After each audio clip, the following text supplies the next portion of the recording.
Oh my God. Hey, welcome back to Crashing Out with Philip DeFranco and Alex Pearlman. You are getting an emergency episode, an emergency pod, because I don't know if you've been living under a rock, but apparently the United States runs Venezuela now. We did a 2 o'clock in the morning, at least my time, strike on Venezuela. Then I went to sleep. I came back, and apparently we had kidnapped or captured, depending on how you want to talk about it, Nicolas Maduro. I think as we're recording this, maybe he's in New York. I don't know. The information's crazy. He is in New York. As okay. of time of recording, they just landed him. They're Luigi perp walking him right now. God. As we're recording this.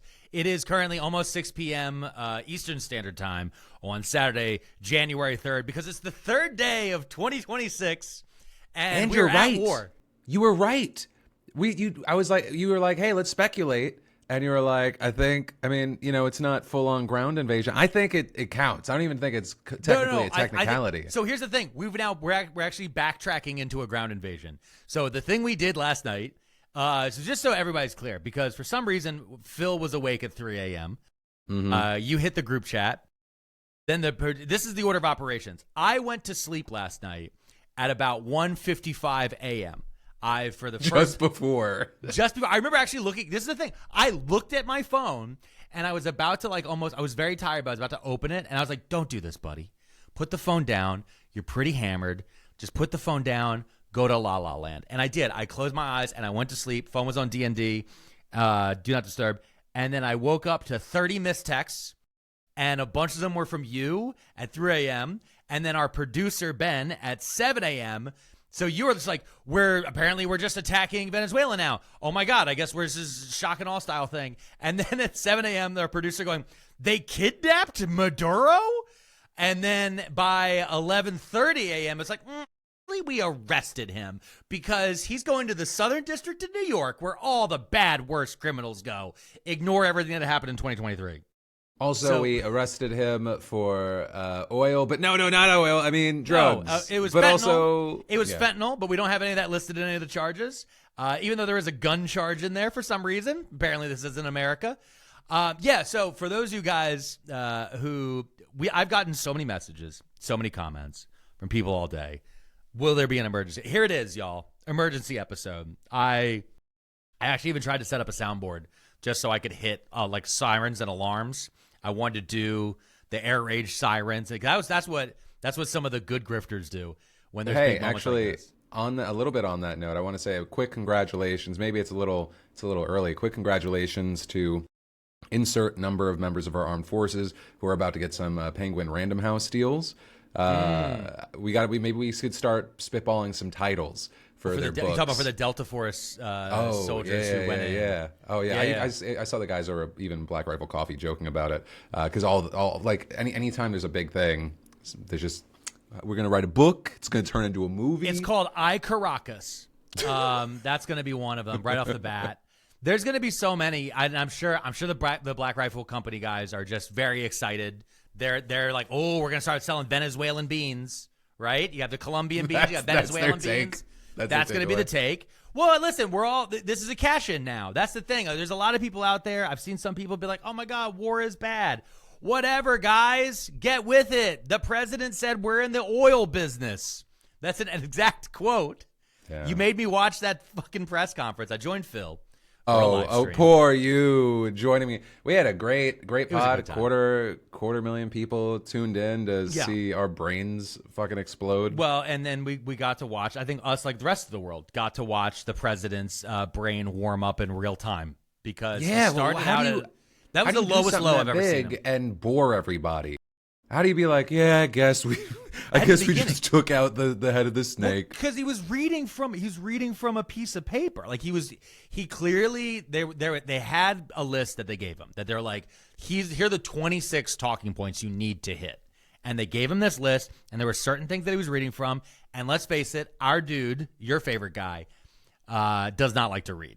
All right? My favorite guy. Wait, Trump's my favorite guy? Yeah, he's your favorite guy.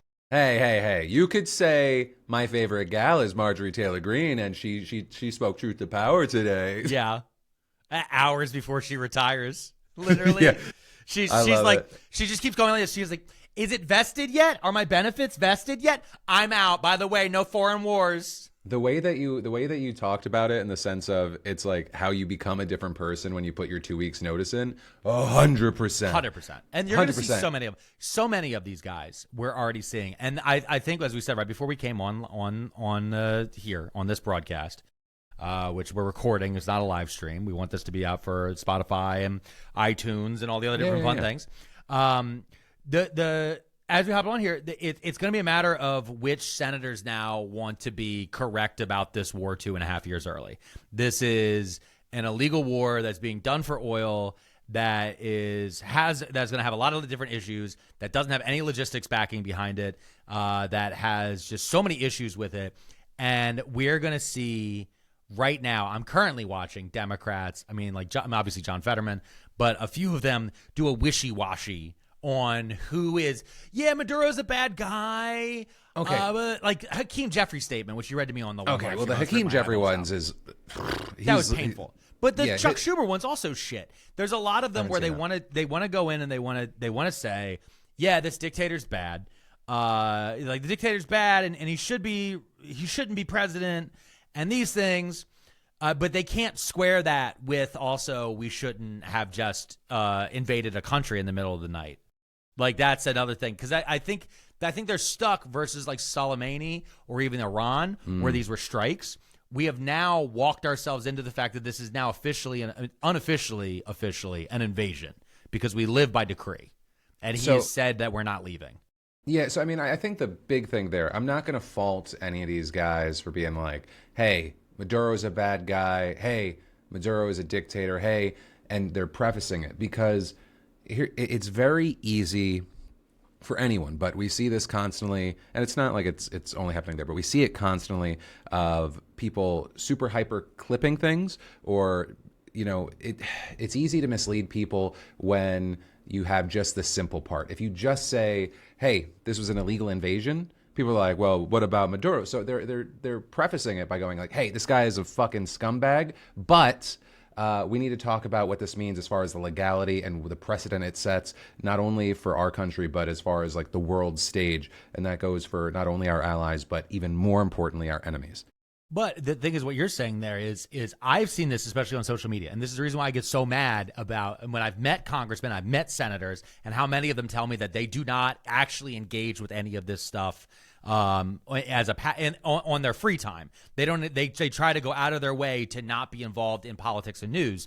On their free time, they want to look at puppies and kittens, because any of them would know anytime you set up a 15 fucking caveats before your actual meat statement, everyone's already tuned it the fuck out. Anytime, if you make a TikTok and you go, listen, guys, I want to tell you about my favorite salad today, but honestly, listen, I just want to make sure that all my meat eaters out there, I'd let you know I also eat steak. It doesn't fucking matter. Like, no, just say the fucking thing you want to say. This was a stupid move. This was a dumb move. If you want to add in the other part about Maduro and those things about dictatorship, all that other different shit, any of those different things, not only couldn't you do that later, but you let the administration make that fucking case. This is Donald Trump's war. I don't need to have Hakeem Jeffries. I don't need to have fucking Chuck Schumer. I don't need to have John Fetterman's stupid ass out here trying to make this make sense. Don't sell me on the war that you guys didn't start, right? Like, that's where I'm stuck with it. And that's why I think a lot of people are going to be mad about this. And I can already see, because let's face it, we were not going to get this with a different administration. We had two options a year ago. Almost a year ago, before this fucking inauguration, we had two options. We were not going to get an invasion of Venezuela. You could almost 100%, 99% kind of lock that one in. But there are going to be I'm currently seeing assholes out there who say there's no difference between the parties. There's no difference in these different things. There's nothing here. There's no daylight, blah, blah, blah, blah. And it's because of equivocating bullshit cuck chair statements coming from guys like Hakeem Jeffries and Chuck Schumer. And that's where I'm going to come with this. I want to stick most of this at the president's feet. But these fucking assholes, for the 3 comms people who listen to this in the Senate, maybe pass that along to your boy. Maybe pass it along to the 76-year-old man that people only read the beginning of the fucking Telegraph statement as it went out. So I saw Hakeem Jeffries' statement. I'm not going to defend that. I haven't seen some of the other ones that you've mentioned. What I am saying is prefacing a one-line thing of saying and acknowledging that Maduro is not a good person, like he is a dictator, I think is important, because for the normies out there, they're going to go, well, why the fuck do I see all these Venezuelans in the street rejoicing? Why? Right? So I think that it's important to understand that, and then go also rules, norms, laws, even though no one fucking really actually cares about international law. It's all about power, who has power. I mean, I don't know. The amount of times people are like, international law, and then you see people that Then you look at Benjamin Netanyahu's flight path and you go, okay, yeah, sure. Okay, wow, that's crazy. It's crazy. Right between Gibraltar and Morocco. That's wild.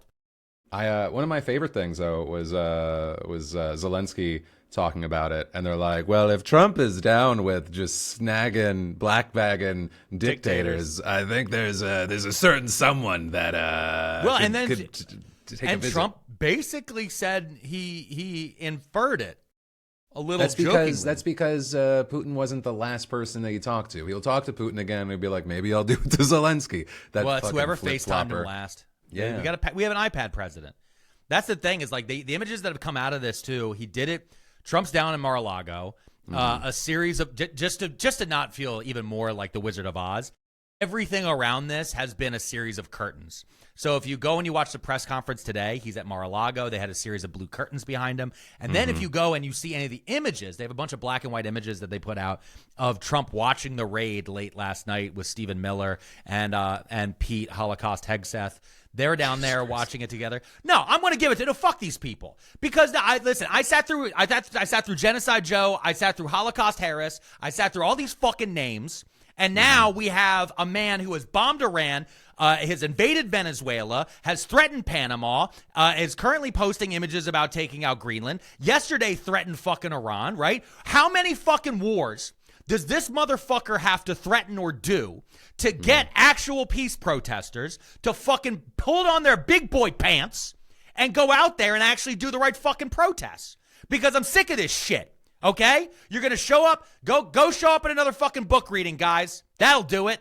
I'm not even talking about the Kamala one. I'm talking about going down to your local fucking bookstore. I'm just fucking tired of this ineffective, performative bullshit over and over and over again as we get stuck deeper and deeper into this shit. Like, we sat here, he bombed Nigeria over Christmas. He fucking bombed Nigeria.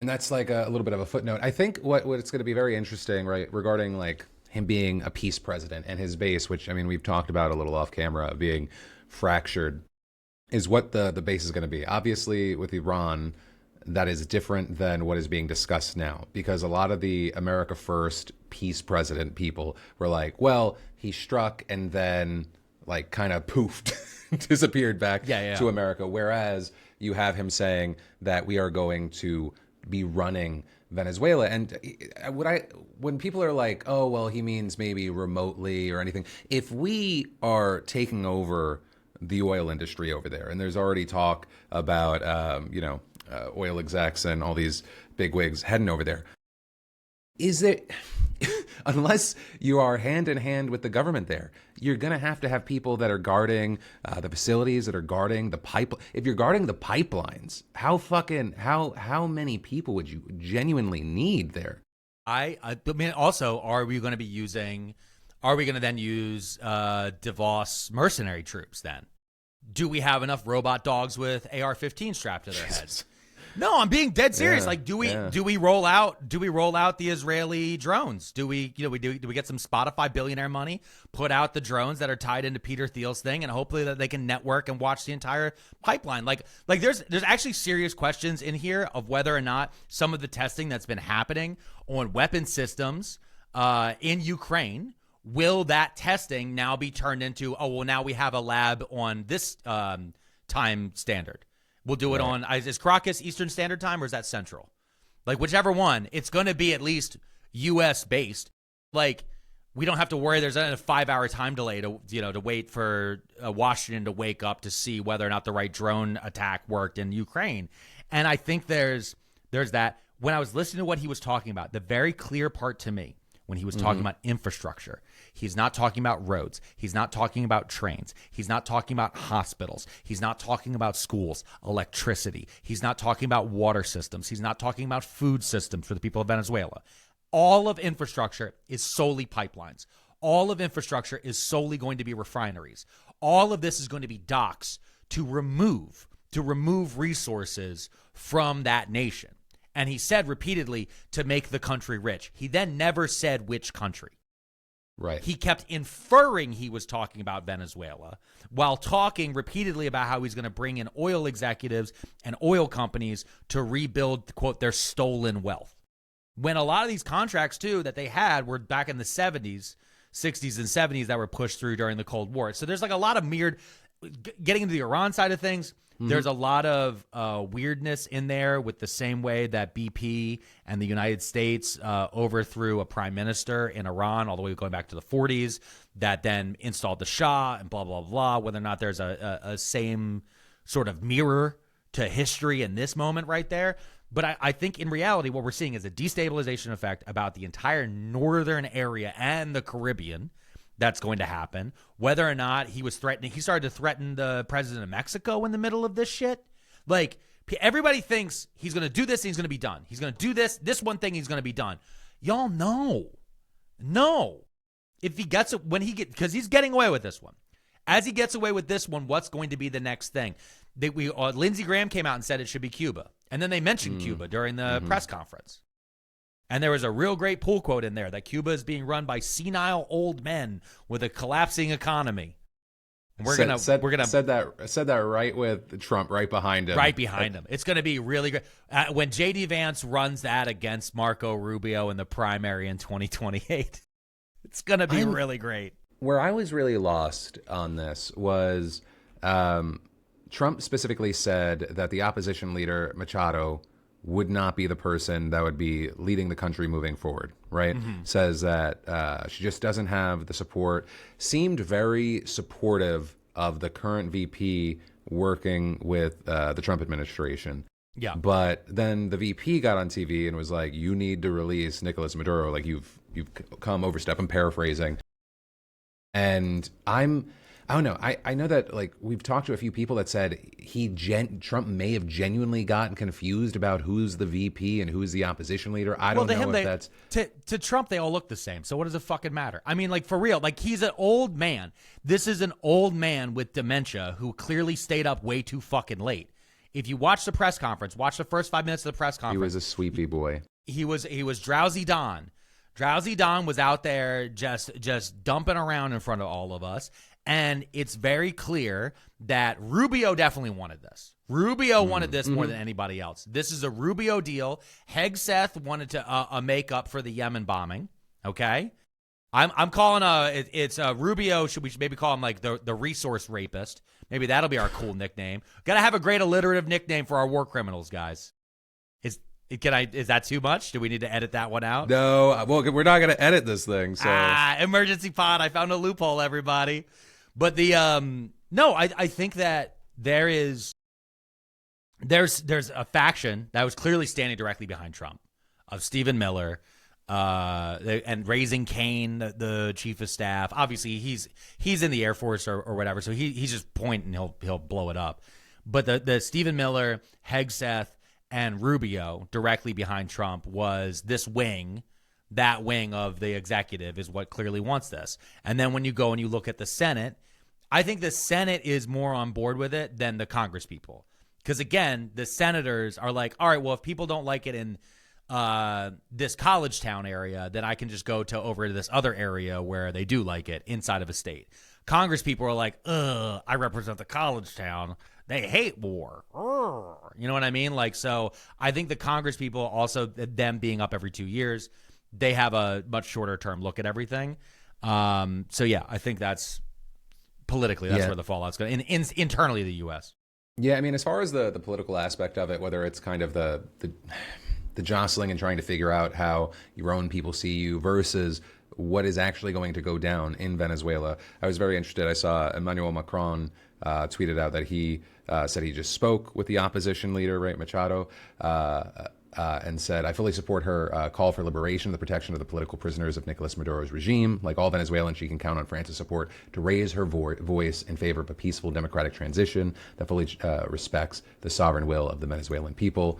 She says, thank you very much, President Macron. The freedom of all political prisoners is our immediate priority. I ask the heads of state and government and all the Democrats of the world to support us in this decisive hour. Venezuela will be free. So, I mean, I think that what we are probably going to see is Machado going around and trying to kind of like get this support to I don't know, undo is not the right word, but get in Trump's ear to be the constant voice of, well, actually, this is someone you can work with. Well, actually, what she should have done is given him her Peace Prize. I know she dedicated it to him, but she should have. Yeah, well, she should have declined it and said no. It should have only gone to Donald Trump, and then because this is part of, he was still mad about that. Like, remember, this is the she FIFA. Didn't play it right. I know a lot of people have been making jokes about it all day. That this is the FIFA Peace Prize president, but. I mean, think about how bad the president of FIFA's got to feel right now. He just made a mockery. I like that you assume they have feelings. I know he made a mockery of that special medal. That wasn't a medal. That was a key. No, it was a key to unlock his heart. And there was the ribbon. They had a box and there was a trophy.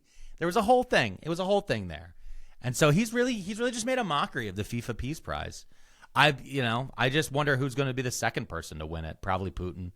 That's Mohammed Bonesaw. They even write the Bonesaw part on the trophy. They're like, damn. MBS. Yeah, Mohammed Bonesaw Salman. They'll give it to him during Riyadh season. Everybody. Is that every pod you mentioned Riyadh season? I have to at this point. Well, just to call back to our first episode ever of the pod is, because that was a lot about the Riyadh Comedy Festival. I mean, right now, the Trump Center, because he's removing Kennedy, if he conquers Cuba, he's allowed to take Kennedy's name off it, by the way. he's going down. He's full on animal farming it. He's like, it was just the Kennedy Center. Then it was the Trump Kennedy Center. Then it was always the Trump Center. It always was. It's always been the Trump Center. We have always been at war with Southeast Asia, whatever it was. We're speed running like every book that warned us to not do these things, and a series of tech billionaires are just naming the killbots after it. This just feels very. It just feels very. Oh, what do you got to do? Well, our new our new completely autonomous Catch-22 laser is currently aimed at whoever is getting too close to your pipeline. And they're all run by batteries, so they're green. They're green energy sources. I don't know. I mean, my whole big thing today is like, yes, we all need to have our big reactions today. I cannot predict where we are going to be in 1 week. I mean, I don't even know where we're going to be by the time we shoot the scheduled episode of Crashing Out this week, which we shoot those Tuesday mornings. It's fucked. Listen, this has been one of the things that you and I have been talking about. Mission accomplished already, though, right? Yeah, mission accomplished. Put up the banner. Which boat was that? Is that boat still active? Because they should make him land in a plane. He should be able. Actually, now he should be allowed to legally poop on Harry's. You're gonna get Ben angry calling it a boat because he was already angry that you said Delta instead of Navy SEALs about the previous thing. Oh yeah, okay, yeah, that's fine. He's like the details matter here. Yeah, let Alex the aircraft carrier. Is that an aircraft carrier? As long as Alex is like 80% to the word that he's looking for, just let the man breathe. Well, here's the thing with communication. As long as you're in the ballpark so most people understand and just enough people get mad enough for you that they comment repeatedly, then you'll be heard by more people. Wow, Ben said 1, not angry. Sounds so angry. Yeah. That's 2, it's 1984, not Animal Farm that you're talking about. What are you talking about? Animal Farm, they changed the board. Yeah, the board is what they're changing, but then we threw around some 84 quotes in there. Oh, you did. Not me. I did. I'm perfect. I'm a sweet baby angel. It's a little bit of both. It's a little bit of. I feel like you read both around the same age. For me, that was 11 and probably too soon. Just start throwing in some Fahrenheit and then just really get them angry. Yeah. Well, 1984 was the year I was born, so I read the book thinking it was going to be a laugh riot, and then I was like, too prophetic. Did you see that they're making? There's a new one, or there's a movie coming out? Yeah, it's an Animal Farm movie coming out. Yeah, like Seth Rogen's a voice, and it looks bad. And they apparently they've changed a bunch of it. And so like I don't know, I saw like mixed things on it. My thing now is almost everything looks AI to me. So even like that movie, because it's a trailer, so it's showing very short clips, very short scenes. And as I was looking at it, I'm like, all of this just looks like a shitty AI trailer to me now. Same thing with that weird Christian David movie they just released. I was like, this also looks AI. And then when the music started, I was like, it sounds AI. It's everything. If I ever come out with a movie, it is going to be 100% aimed at the Christian right. The campaigns where they like get churches to book out movie theaters. Yeah. Genius. Oh, yeah. Genius. Well, it's either that or feed the poor. So, I mean, I'm going to go to the movies. So, hey, a lot of organized religions do good things, but also there's a lot of money spent towards really bad special interest groups that have hurt a lot of people in our country. Yeah, but listen. All I know is... Depending on the religion. I want to know right now, okay? Because I've been on TikTok, and I've been seeing all of the Catholic priests who are currently doing house music because they're doing like raves now in front of the Vatican. Really? Oh. Yeah. Oh, no. It's about super churches for a sec, or mega churches. No. The Vatican is like, listen, we've been losing out to this mega church bullshit. We're going to lose Europe if we don't corner house music. And so I want to know, will our woke raver Pope excommunicate J.D. Vance for invading Venezuela? Because he's he's from Chicago. He was South America was where he was stationed for most of his bishopric and his cardinalification, or whatever they call it over there. And he's mostly speaks Spanish and all those different things. So like, I'm sure right now, he's having a time. And so I want to know, Pope Leo, I'm going to just keep making this call. Pope Leo, you excommunicate J.D. Vance, you get my soul. I'll become Catholic. All right? I don't even want to be Catholic. I'm terrible at being Jewish. I'm bad at being Southern Baptist. I'm awful at being Episcopalian. I had one weekend where I told a girl I was Buddhist, and then I ate pork in front of her. So, but you have a shot here, bud. You want me to eat pineapple pizza or whatever bullshit it is on Fridays in the spring? I'll do it. Excommunicate J.D. Vance, Pope. Wow. I don't know. I was looking at the new Trump doctrine. The Don Rowe doctrine. That's what he called it. Yeah, he called it the Don Rowe. And I gotta say, made me so mad. That was like the moment where I was like, damn. He even half asleep, he still got a little bit of juice.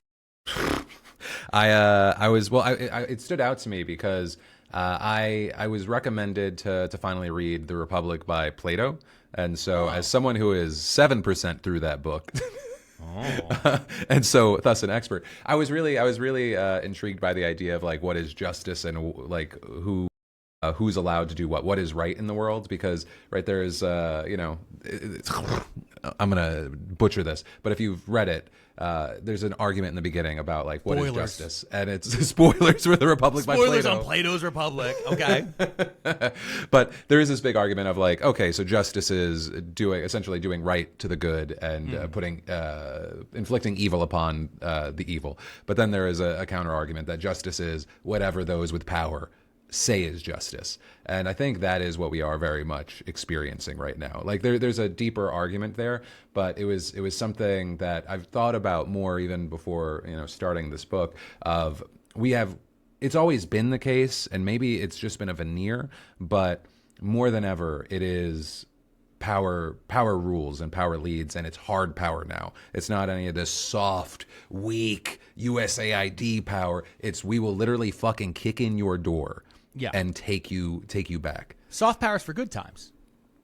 Soft power's for good times. We're in bad times now. I think that's what like again, we're getting into Trump is leading like a Mad Max bike gang guy. He wants to pull up to the outside on a bicycle with a guy on a chain and go, "Give me your oil. Inside there is the oil, and if you will give it to me." I mean, like, let's face it. 22 years ago, it was about 2020, was 2002, 2003, right? So 23 years ago, you and I, as young men, watched the President of the United States, the United States military, and the U.S. government lie and say we're going into Iraq for something that wasn't oil. This time around, we're watching the President of the United States military, and the United States government, for the most part, admit that this is almost purely for oil. And then watching a series of people on the outside be like, guys, you're supposed to say democracy. You're supposed to say it's because it's bad. You're supposed to say it's because of the torture and the pillaging and all the other things. And then being like, no, that shit was cool. Like everything a lot of the things that are accusing Maduro of, like, okay, what's that? The El Salvadorian president. He's right there doing very similar things. Like, there's a lot of the stuff. This is where we're getting into the whataboutism and the other type of bullshit that's out there. There's a thing, was it Fiona Hill? Has come out, and there was a statement everybody remembered from 2019 during Trump's first impeachment, where there was a back and forth that kind of happened, where the Russians basically offered Trump/America, you can have Venezuela inside of your sphere of influence if we can have Ukraine back inside of ours. If you back off of Ukraine, you can we'll drop all of our backing of Venezuela. So did that just happen? And anyone who thinks, oh, that seems a little far-fetched, like, no, this is just so you guys know, historically, we are now going back to normal times. We lived through one of the most peaceful, prosperous moments in human history. We're now going back in the direction of how things basically were run until about 1933. That's when we had the big flip, was post-World War II, all those different things. As I've been reading more and more about the 1870s, 1880s, 1890s, all these different things, when you get into stuff like the Opium Wars and how we treated Asia, including the United States, on where spheres of influences were, how these different governments are supposed to interact, resource wars, and all these different things, this is how you end up in looking at this stuff. And I just think that should be very important for people to keep in mind, is this is not the last one of your lifetime. I don't know when the next one is going to be. Probably in, like, I don't want to joke about it. If I joke, then the timeline will be like, Apollo curse. You know what I mean?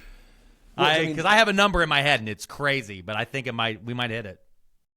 Oh, okay. Well, that's scary. Regarding well, I don't even want to say Mexico, because he talked about Mexico. I saw Stephen Miller's wife posting a photo of fucking Greenland being taken over. Yeah. So it's like, I can't, like... Well, and again, producer Ben, who was very accurate with his thing, he was like, we won't do that because of all the different allies in NATO. I was like, yeah, but you forget he's stupid. He's a dumb man. He's a dumb man surrounded by yes men who none of who have ever been told by their fathers that they're respected. So all of them are going to do whatever. They all have dad holes. Well, I imagine that, once again, we have to see how things play out in the country, how things continue. But, based off of the reaction so far, he's going to feel, I imagine he's got to feel very emboldened, right? Because you're seeing videos, Venezuelans cheering because fuck Maduro. But then even those who supposedly respect international law are saying, like, we should care about international law from this point on. So, like, we need to see, like, that everything is fine other than the whatever happened behind the curtain over there that we're not going to look. And that's with Canada, that's with France, that's with the UK. They're like, we're looking into it. Well, can I say something that I think is interesting? That nobody's really mentioning this too much, but, like, he did wait till, like, the day after all the billionaires left the Caribbean. Because you know how, like, 80% of them were it was like it's St. Bartholomew or whatever. There's like a Virgin Island down there. They all go to that one around New Year's Eve. It's like 80% of the world's wealth and their super yachts are on this one island down there. And the reason I bring that up is because right now the Caribbean is locked down. The entire Caribbean. I've been seeing from TikTok, from Instagram, other different places, people posting from Puerto Rico, people posting from other island nations down there. The airspace is closed right now. I don't know when it's going to reopen, but as of right now, it's been closed. A big part of that being because Puerto Rico is basically our forward operating base in the Caribbean, and also just because of all the different things moving around down there. So because of that, it's a lot of people are stranded. And there's a lot inside that logistics of, like, was that really thought through? I mean, are we, I don't know. I haven't even looked at, like, when hurricane seasons are, all these other different things. Rubio got up and he was talking about the reason why he couldn't tell Congress that this was happening was we've been planning on this for weeks. We've been waiting for very specific things to line up for us to pull the pin and trigger on this, which seems insane because it does very much feel like certain members of Wall Street and maybe oil executives had a pretty good idea that this was happening when it was going to happen. So it feels that way. I don't know if that's true, but it just feels that way. Yeah, well, I don't know. I mean, if they knew, then I guess they were on the short list of they're not worried about leakers. But somebody that was on his whole Polymarket thing. knew. Yeah, well, I don't know. So I've seen some people going, well, maybe not. Maybe they were doing the thing where they like look if the Pentagon's ordering a bunch of pizza. But they said it came in before that. It was before really? the pizza tracker went off. Yeah. Also, but that's the thing. All these prediction markets, they always are like, if you have insider information, go fucking crazy, because they think that way they'll win in the long run. Yeah, I mean, well, the thing is, that you're very likely at least 3-4 years away from any sort of poly market or prediction market crackdown. I mean, they're busy, going after MLB players, basketball players, because that's the insider trading that really matters. It's not the ones that are that are betting on literal geopolitical. Some of those guys might be Venezuelan, though. You don't know. Or even worse for Trump, Somalian. Uh-oh. Yeah, I guess we had to shut down everybody's daycare prices so we could afford bombs.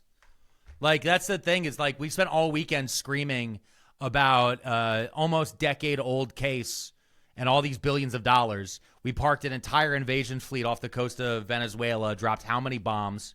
How many daycares did we just drop onto Caracas? I would really want to know if somebody could line it up as how many free school lunches this would have cost. I think that's how we should start putting things. That when I was a younger man, when we would talk about distances to put it into, like when we were taking long trips, like car rides and stuff like that, my friends and I, because we chain smoke so much, we'd be like, oh, this car ride, that's 5 cigarettes away, instead of saying minutes. You know what I mean? And that was like 5 cigarettes was like 45 minutes. And so you're like, oh, all right. That's like kind of like how you kind of figured it out. Yeah. And if we put it in school lunches, this was 10 million school lunches to grab a man who looked like Dr. Disrespect. Oh man, when that photo Not to bring went back up, your joke. No, I mean, no, it wasn't my joke. We were in the live you stream. said the reference. I know, but you said he looked like Dr. Oh, one of the super chats. It was someone in the chat, and I was just like, oh, well, now I can't look at this in any other way. It just looks like Dr. Disrespect came back. Yeah. I don't know if he went away again. I've stopped looking at that part. But as far as online reactions, I am, once again, it's like... we have breaking. Dr. Disrespect has asked people to stop linking the image to him. He tweeted, loves it. He He's tweeted, like, and I quote, "Stop great. linking me this. It's not funny." I just started scrolling as you were talking, and it was the next tweet. That's like when there was a time where people were photoshopping my face on really ripped dudes when I was really out of shape, and I was like, guys, no, don't do it. Yeah. This is. Oh my God. Alex Jones says the Venezuelan operation is possibly a setup meant to lead to Maduro making a deal to expose the, quote, election fraud and drug dealing that the Democrats, the Pelosi's, the Clintons, and the Bushes are involved in. I mean, if you're him, just say anything. Whatever. Literally, just say whatever you want. Like, but when I was at your house, he literally posted 6'7" Labubu. So, who gives a shit? Well, I don't know. There's so much of when they were doing the presentation that I was like, how much of this is thought out? Like when Hegseth was talking, I was like, this dude was like smiling as he was saying it in the mirror beforehand. But Trump at one point said 6'7", and I was like, oh no, that's all people are going to remember from this section. Yeah. No, I remember the part where they asked about Russia and China, and he was like, we're in the oil business. That was the part that got me, and that's not the clip that they're pushing, a big one. They're pushing a different one of him talking about, again, oil infrastructure in Venezuela. But I just want to be, again, clear to everyone out there, to everyone listening, to all the crash outs. That's what we should call them. All the crash outs out there. Let's keep Don't let anyone tell you. Don't let anyone tell you that this is not a war for oil. I just want to be clear about that. They've been very clear about this. Don't let yourself get gaslit. If you have a coworker being like, well, actually, be like, no, we don't do this. The business of American government is business. That is a quote. I think Calvin Coolidge said it. If you want to know more about how we use the U.S. military to attack foreign interests for these things, look up a general named Smedley Butler from the 1910s, 1920s. He's actually buried near me out here. I might do an episode about him on Too Many Tabs. But we've been doing this for a very long time. This is where we get the idea of banana republics, with Guatemala and other different things around there. There's so many different things that are happening. I think the part that sucks about it is it's so goddamn dumb this time. Like, it doesn't.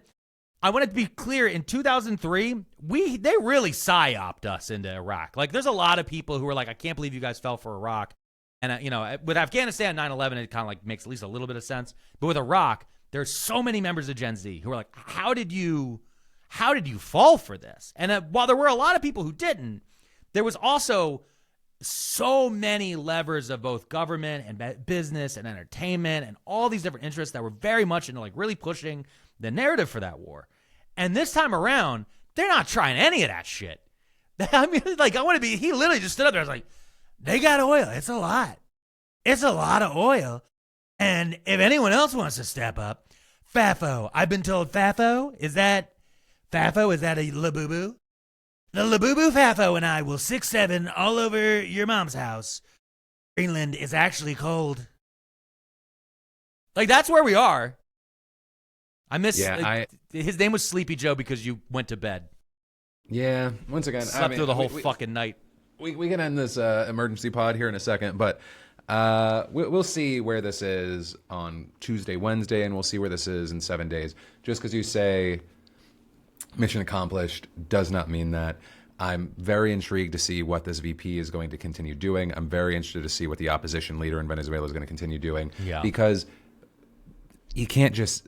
I mean, maybe you can. I don't know. I don't fucking know anymore. This is we're gonna see together. I will hope for the best, but I will prepare for the worst, as has been kind of the case over the last 10 years. Yeah, I think. Let me tell you what I'm looking forward to, Phil. This week, I'm looking forward to the thumbnail choices for PDS. I'm gonna be really looking forward to, like, are we gonna go with the Venezuelan war in the thumbnail? Or will you're gonna troll me? I know you're gonna troll me. Or what? Or what? What's it gonna be? What's the other one? Well, if Candace Owens said something, I don't know. Well, Candace Owens is gonna probably say something. Once again, it's not like I won't take shit over the Candace Owens thing, because what she says super matters, and where as far as what's happening on the right. And so initially, I mean, we were talking about this a little bit. Initially, you had Nick Fuentes being like, "Woo, America," and then he's like, "Oh wait, we're gonna fucking just be in Venezuela." So all of a sudden, 4 or 5 hour difference, drastically different take. We had Candace Owens being very critical of it, and so once again, that's where I'm very interested to see what happens with his base while it is fractured. Even during the press conference, he was having to try to defend, how is this America first? And he was like, well, it's America first because you have to choose your neighbors. He was like, and you have to do that. So it's like, and then once again, he's even selling it like it's an acquisition. He's like, it pays for itself. It pays for itself. And he's girl mathing that, hey, we don't have to pay the $50 million for his arrest, for Maduro's arrest. So he's like, it's kind of like $50 million made. And I'm like, what are you talking about? So anyway, it's going to be very interesting to see what actually happens on the ground, and then also what happens with his base, because hey, the secondary thing to every story, in addition to the real life impact it has in the moment and the ripple effects, is how is it going to affect the midterms? That's how we have to look at 2026. That's the secondary lens. Yeah. No, I know. Which is it just sucks shit. It does suck shit that we can't even look at this as human beings, because the one total I keep looking for all day is how many people did we just kill last night? Like, I'm not seeing that number anywhere. They keep making a big deal that no members of the U.S. military were taken out, but they came under. They said they took self-defensive actions. I'm saying, at least 40. At least 40. We can add that to the toll of the people on the boats.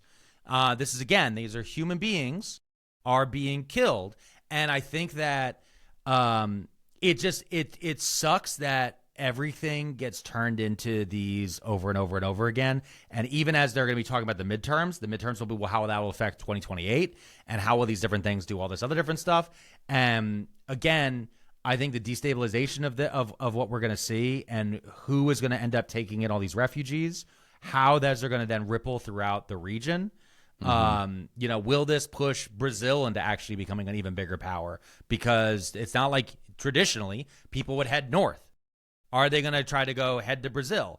They're not going to go to Chile, because they just had a new right-wing government come in. There's been some other right-wing governments covering up throughout South America.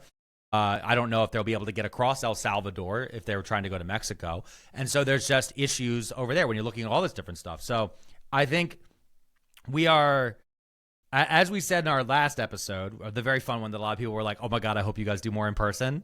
And then I told my wife, and she was like, you can't leave me this often. But that's why you guys are going to move here. Yeah. Listen, there's a lot of things have to happen before that. Yeah. Don't don't give me the vasectomy eye wiggle, okay? That's what that really. I mean, I did it, and then I was like, oh, that was very expressive. Anyway, that was very expressive. My wife told me I had to get a vasectomy if we moved to Georgia because of their terrible laws, thanks to this president. Anyway, no, that's too much. That was too much to admit to at the end of this pod. We're here to talk about war. You're the one that said we're not editing something, so finish your point. We went from war to my balls, and I think that's been the 23-year story of America. There we go. Yeah, I mean, and we're, you know what? We're going to grit through both of them. We're going to grit through both of them. Guys, thank you so much for listening to this emergency podcast, for crashing out. You are going to have your regularly scheduled episode this Wednesday morning, following all the places, liking all the places. And let us know your thoughts in those comments, because they're probably... they're probably very Alex-like is what I would expect. And if you're a CIA bot pretending to be a Venezuelan, just chill in this comment section, man. You don't need to come hang out in this one. You're on all my fucking TikToks and Instagrams right now. I was like, this is what happens when your TikTok pops off today. Every time. No, listen, my TikTok's been going fucking crazy. I'm just waiting. I'm like, this is. I got 2 weeks till the Ellisons, or 3 weeks till the Ellisons take over and shut me down. Then I have to figure out a new way to film these things because I need them filters to fill. We'll turn you into a VTuber. We'll get around it. Oh, I want to be there's that potato guy. He's pretty good. Anyway, guys, thank you so much for crashing out. Wherever you guys, give us those 5 stars on iTunes, 5 stars on Spotify. Like, comment, subscribe, blah, blah, blah, blah. Y'all great. War bad. Hi, bye.